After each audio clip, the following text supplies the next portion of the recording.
کسانی که دروازه خدایشان را همیشه میکوبند، همیشه وقت التجا دارن، همیشه الحا و زاری دارن، همیشه به درگاه مولا آمده دروازه خدا را دق الباب میکنن و اینها از گناه خسته شدن، از خواهشات نفس خسته شدن،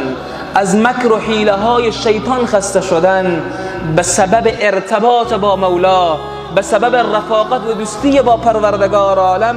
الله سبحانه و تعالی اونها را از تنگنای رزق و روزی نجات میدهد، دروازه های گشایش رحمات خود را به سمت همین بندگان الله سبحانه و تعالی باز میگرداند. و من یتق الله یجعل له مخرجا، هر کسی که از خدا پروا کند، تقوای خدا را پیشه بسازد، در هر کجا که هست الله را حاضر و ناظر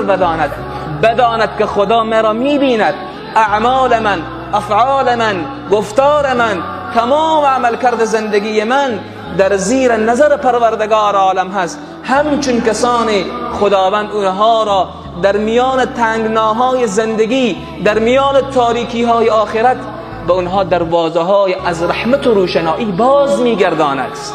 ای کسی که وقت فکر کردی دنیا با مشکلاتش بر تو غلبه کرده، سختی ها غلبه کرده، به اثر تقوای پروردگار عالم، به سبب گناهی که به تو آماده شده بود و از دور شدی، به سبب مال حرامی که به تو مساعد شده بود و از دور شدی، یقین بدان که الله وعده داده که من رزق و روزی تو را باز میکنم، من دروازه های خود را به سوی تو باز میکنم. از جایی که فکر نمی کنی، از همون جا پروردگار عالم برای تو نعمت میدهد که دل تو را شاد بسازد،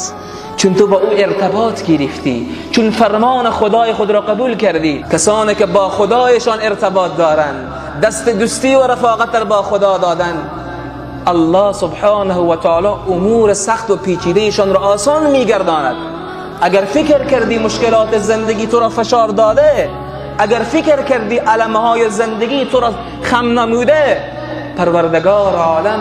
وعده داده تو که با ما ارتباط داشته باشی، تو که با ما دوستی داشته باشی، تو که با ما ارتباط و رفاقت داشته باشی، امور سخت و پیچیده تو را ما آسان میگردانیم. و من یتق الله یجعل له من امره یسرا، هر کسی که از خدا پروا کند، تقوای خدا را پیشه داشته باشد، به محارم خدا نزدیک نشود